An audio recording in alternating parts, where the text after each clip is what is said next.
Hello, my name is Chris, and today we're going to take a quick look at how to display data with a stacked horizontal bar chart using Microsoft Excel.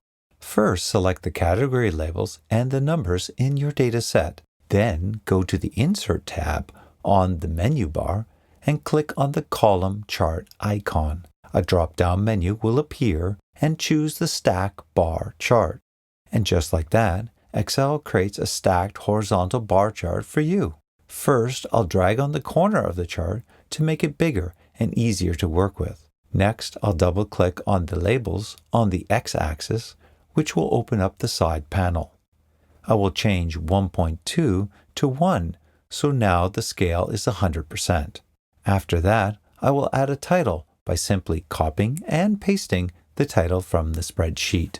Now we've successfully created a stacked horizontal bar chart that helps people understand which social media platforms have the most active users, which in turn will help inform data-driven decisions.